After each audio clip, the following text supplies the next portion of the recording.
All right. Hey guys, and welcome to Midweek Online. Yeah. If you are live with us right now, welcome. Thank you so much for joining. I'm so glad that you're here. If you're watching this later, hello. I'm so glad you found this and that you're here live, not live. Welcome all. Thank you for being here.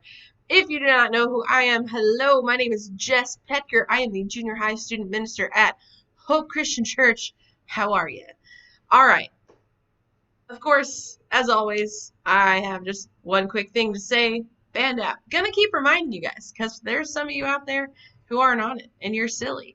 So, join us. That's where all the information comes through when there is some, and you don't want to miss out on that. It's where we connect, and any announcements, any events that comes out. So, the link for that invitation is in the description below.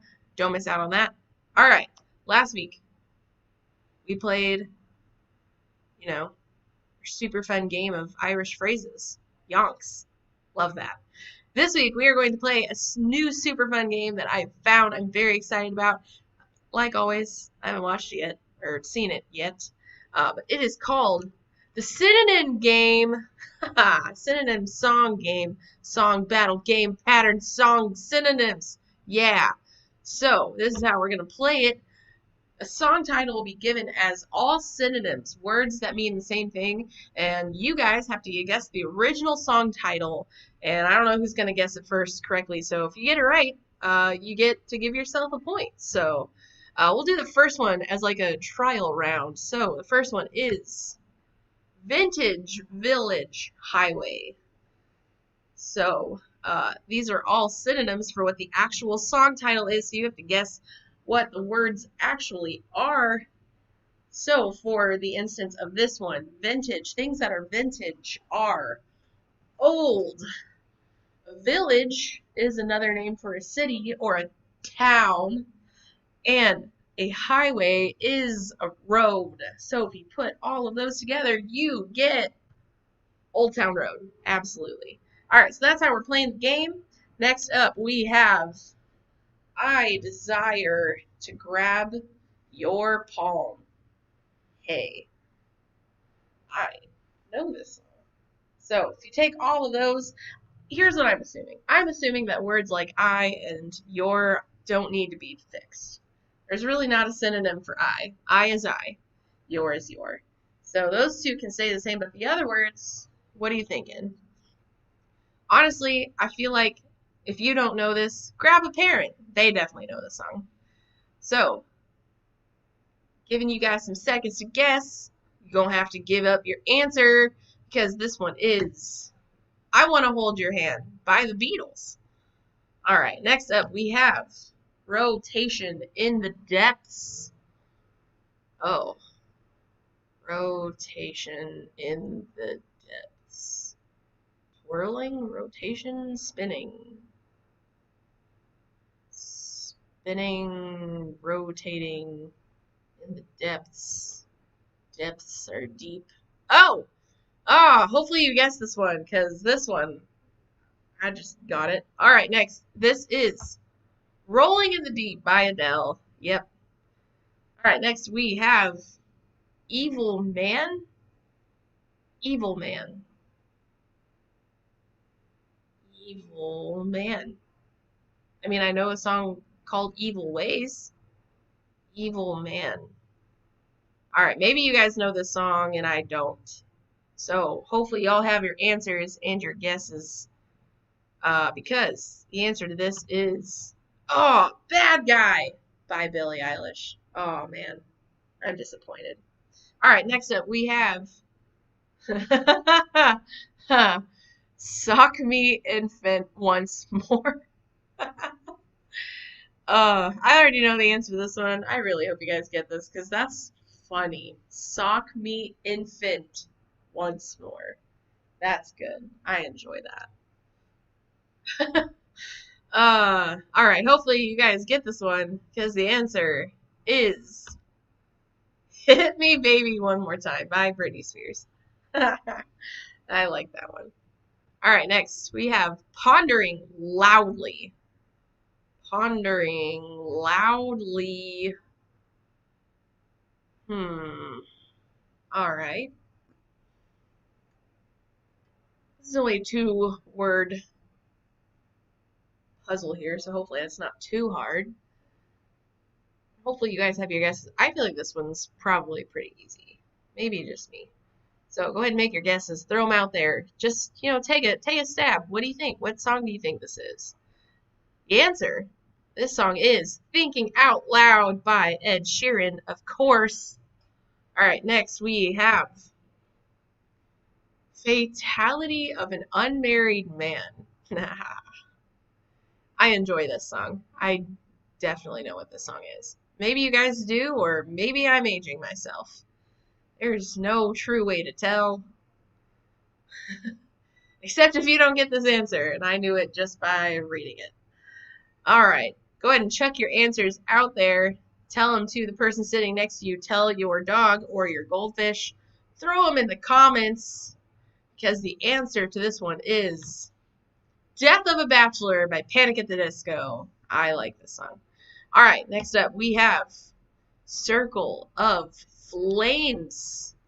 Oh, if you guys don't get this one, come on now. Like, it's an older song, but like, I mean, it was written before y'all were born, but like, you should know this.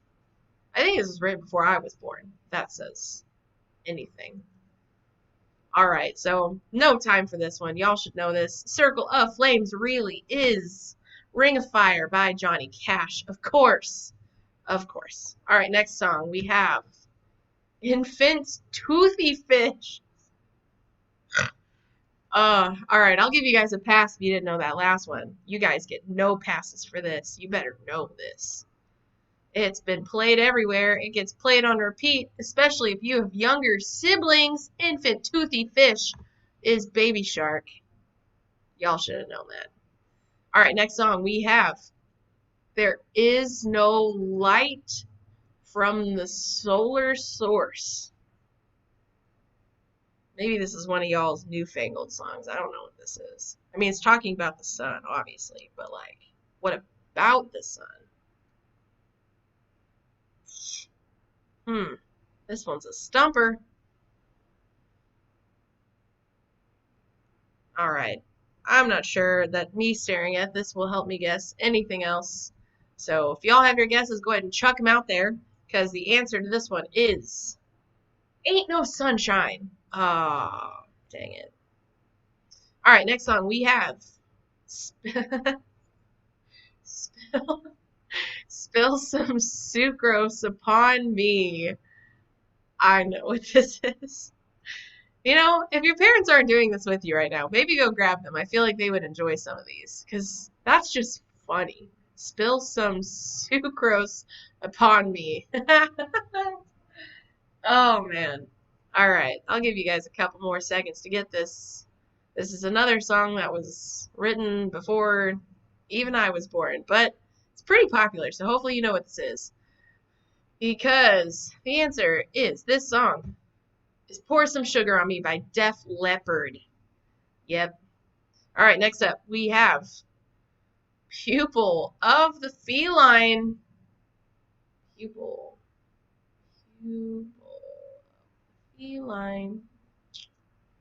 Alright.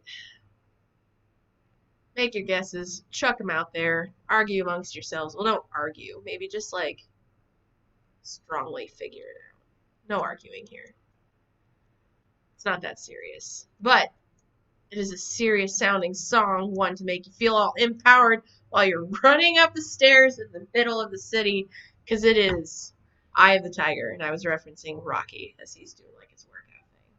Alright, next up. Sorry. Anyway, next we have Never Cease Assuring. Oh.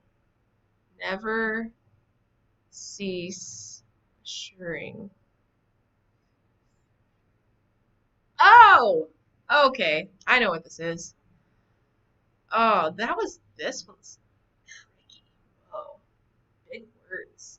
Cease and assuring. Smart people words. Alright, go ahead and make your guesses. Chuck them out there. See what you think. Hopefully you all know this one. It is Don't Stop Believin' by Journey. Yep.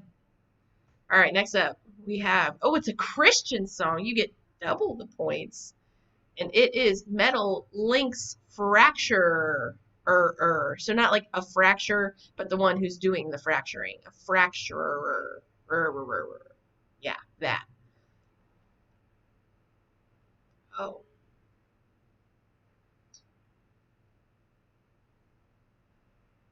Oh man, y'all, I don't think I'm getting these double points. Maybe you know it. This song is Chain Breaker. Zach Williams. Got it. Didn't get those double points. All right, next we have Set Flames to the Marine Vessels. Again, it's another double point song. Christian song. Set flames to the marine vessels. I don't think I'm getting these double points either, y'all. Maybe y'all know this and I don't. Put it in the comments. Make me look silly. Because the answer is burn the ships. For King and Country, I'm sorry. I should have known that. All right. Thank you so much for playing Synonym Song Battle. I don't know who won, so congratulations to all of you. So proud for your knowledge of music and words.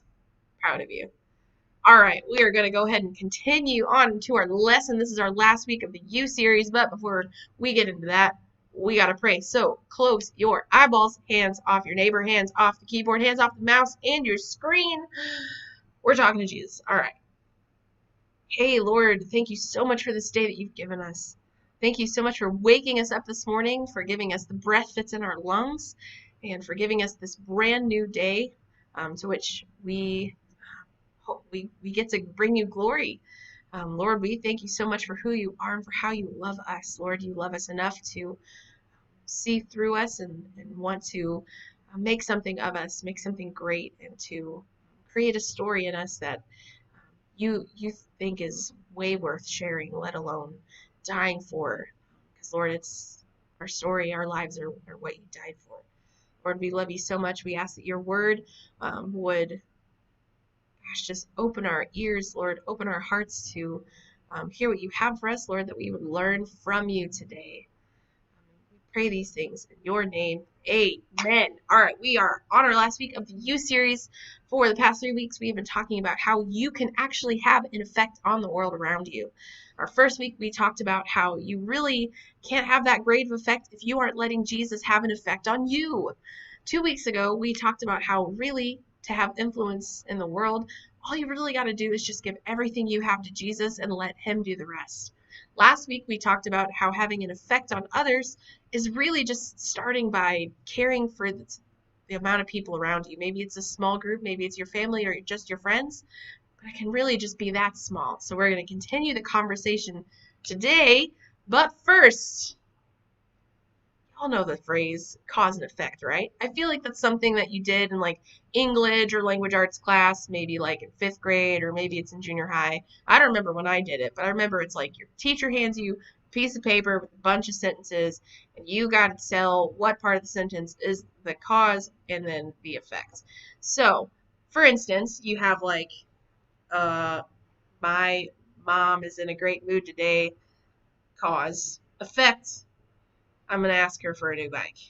Or cause, your teacher dropped an crazy group project assignment on you and it's due by Monday, so effect, your weekend's probably ruined.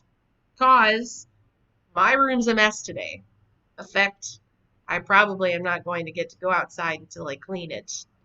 Or cause, game was terrible last night. Effect, coach will probably make us practice really hard.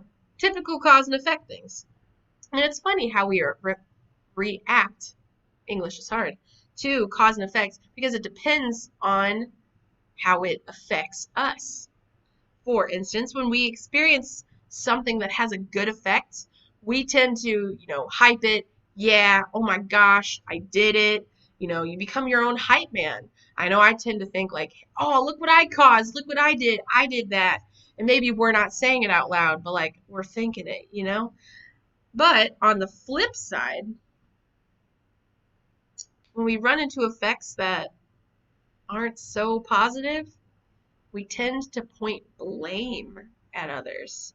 If your game didn't go so well, maybe you're like, well, I didn't kick that goal and I missed it, but it's only because Jamie passed it to me weirdly. And we find all these things like if you lose something, well, someone must have moved it. And we tend to blame people when we have an effect that isn't so positive on our lives. And here's the thing. We all mess up. We all make mistakes. We all have slip ups. We tend to drift away from what we know we're supposed to do. In the effect, we lose influence. And it can be something as big as you get caught in a lie by your parents and you've lost trust. That's hard to gain back. Or maybe something as small as like you tell a joke and it kind of ends up hurting your friend a little. Or just making small decisions along the way that you turn back and you look and you see that you're a different person. And it's had that effect on you that you're seen differently now over time. But whether it's lying to your parents or telling a joke or slowly becoming a different person, it's all about how we treat other people. How we treat others can increase or decrease the kind of effect that we have on them, whether positive or negative. And the more we have that negative influence over us, the more they stop trusting us, the more they stop wanting us around. And we lose that influence over time. Before we realize it, our relationships have changed and we can end up feeling like we're never going to get back the influence that we lost because we messed up. But here's the good news. The Bible is chock full of people who had a positive influence, lost it, and then were sure that their story was over. Because here's the thing. Losing influence happens to all of us. Because no one is perfect. And we all make decisions that end up creating distance between us and the people around us. And that includes our favorite Bible heroes. So today we're going to look at a story of a woman who had no influence. Absolutely none. Her influence had hit rock bottom. She was done. And back then, women already had less influence than men. They were viewed as less. They were worth less. Very, very little value. In fact, it took 3 women's votes to equal 1 vote of a man. That's crazy. And in this case, this woman had even less influence than that because of the decisions that she had made in her life. Had made her hit rock bottom to where her influence was next to nothing. So our story starts with a dinner invitation. We are in Luke chapter 7, starting in verse 36. It says, one of the Pharisees asked Jesus to have dinner with him. So Jesus went to his home and sat down to eat. When a certain immoral woman from the city heard and he was eating there, she brought a beautiful alabaster jar filled with expensive perfume. Then she knelt behind him at his feet, weeping. Her tears fell on his feet, and she wiped them off with her hair. Then she kept kissing his feet and putting perfume on them. All right, let's talk about this for a second. Back then, foot washing was more than just like a ceremonial thing that we do. Like if you see people who are like, a foot washing ceremony or something like that, back then it was a job. It was a servant's job. It was a disgusting servant's job meant as the low of the low. Think about it for a second. There were no cars back then. What? I know. Crazy. No cars for the people back in Jesus' time. They also didn't have tennis shoes. I know. We're blowing minds right now. No tennis shoes. Had to wear sandals, and you walked everywhere. Could you imagine? Just imagine for a second. How disgusting your feet would get if you had to wear sandals and walk everywhere. Like, ugh, bleh, ugh, no thanks. That's a lot. And you don't want to track all that into somebody's house. So there was a job for a servant to sit at the door and wash people's feet as they came in. Now, this woman also brought in perfume. It was in an alabaster jar, and alabaster was, at the time, a very expensive, like, shiny, smooth, kind of see-through, translucent white stone. Very heavy, very expensive, filled with perfume, and this would have cost like an entire day's wages. Like, so imagine you mow the lawn for like multiple of your neighbors, or you spend all day walking dogs and dog sitting, or maybe it's like the longest day of babysitting ever, and then you come home and you spend all of that on perfume. That's expensive. No thanks. Because of this, she's spent a lot here. This is a lot of money that she has spent on Jesus, and it's no longer the lowest of the low jobs. Now it becomes an act of worship. She is worshiping Jesus at his feet, kissing his feet, using her tears, crying, sobbing to wipe them off, to wash them. She is getting his feet wet with her tears and then wiping the dirt off with her hair. This is an act of worship, utter love and devotion to Jesus. And the Pharisee that invited Jesus had some thoughts about it. So we're going to pick it up. Verse 39, which says, when the Pharisee who invited him saw this, he said to himself, if this man were a prophet, he would know what kind of woman is touching him. She is a sinner. Whoa. Okay. The thing is, this Pharisee had Jesus all wrong. All kinds of wrong. He thought Jesus would back away. This woman's a sinner, don't touch me, because he was a prophet, that Jesus would know and then dismiss her. But he's got it all wrong, because these are the kind of people that Jesus was drawn to, and the kind of people that were drawn to Jesus. He preferred it this way. I mean, people with no influence were drawn to Jesus. People who were sinners were drawn to Jesus. People who had negatively affected others were drawn to Jesus, and that's the way he wanted it. This woman knew she had a bad reputation. She didn't come in thinking she was fine. She knew coming in to this room of Pharisees plus Jesus how they saw her. She knew that. She knew that they had no respect for her. She had no influence.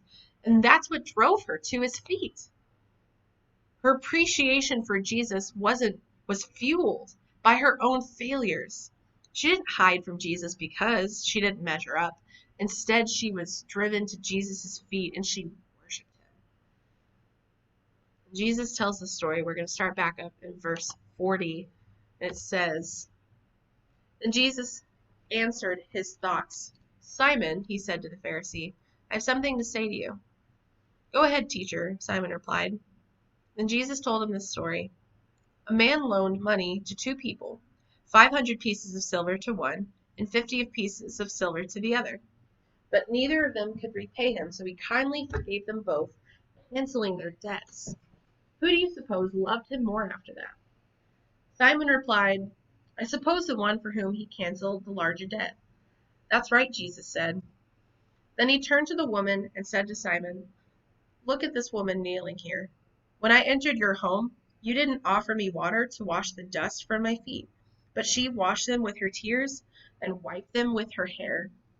You didn't greet me with a kiss, but from the time I came in, she has not stopped kissing my feet. You neglected the courtesy of olive oil to anoint my head, but she has anointed my feet with rare perfume. I tell you, her sins, and they are many, have been forgiven, so she has shown me much love. But a person who is forgiven little shows only little love. Then Jesus said to the woman, your sins are forgiven. That's insane. Simon looked at this woman and probably saw nothing, less than nothing. He saw her as only her mistakes and as her less than value as a woman. But when Jesus looked at her, he saw something completely different. He saw potential. He saw purpose. He saw a positive effect that she could have and a positive effect that she would have for her future.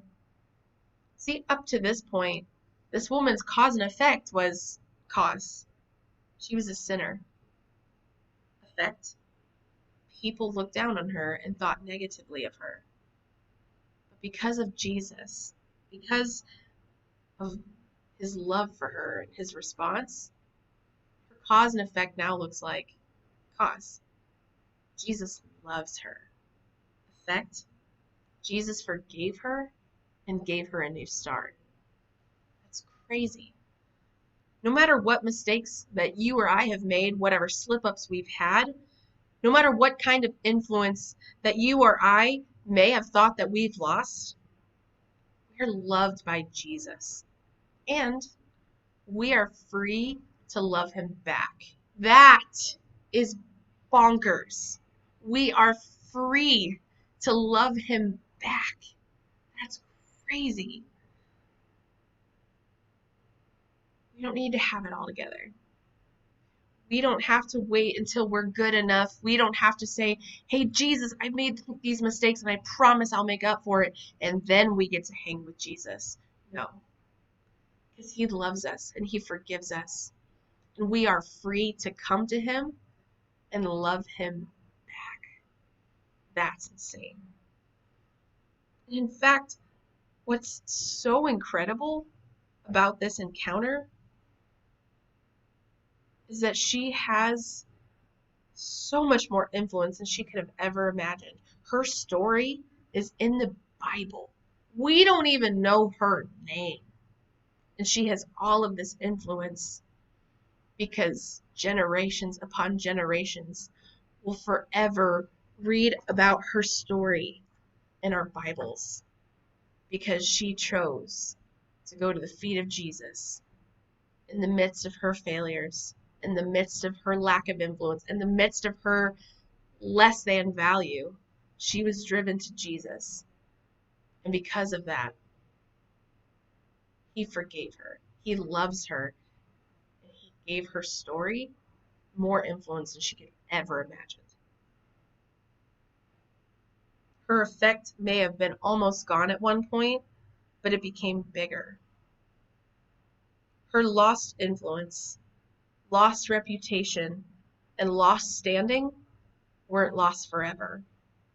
Because of Jesus, we can change the effect that we have on others. So if you've had a negative one, if you've lost some influence, if maybe you've drifted apart from someone, it doesn't mean it's lost forever. Because of Jesus, we can be wiped clean, brand new, and our effect on others can change. So maybe the next time you make a mistake and you feel like you've lost everything that you've been working on, remember that your story isn't done.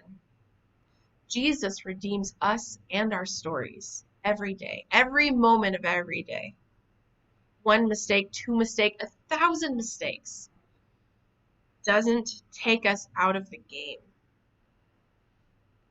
Because really, Jesus makes it so clear to us. There is nobody ever in any room, nobody gets to say that our story is over except for him.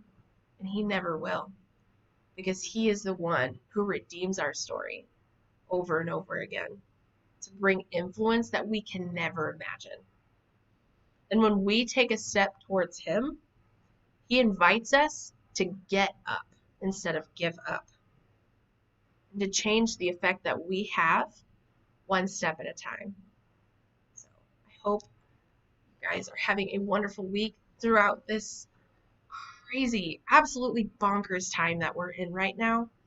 I pray that you guys remember that you have so much more influence than you think. You have a voice, one that is backed up and loved by Jesus. And I pray that you guys get to see that and feel that as you guys get brave. Give everything that you have to Jesus. Even if you think it's small as 5 of these and 2 of these. Give it all to Jesus, and I promise his love will take your influence farther than you can ever imagine. So I hope you guys have a fantastic rest of your week, and I will see you here next week.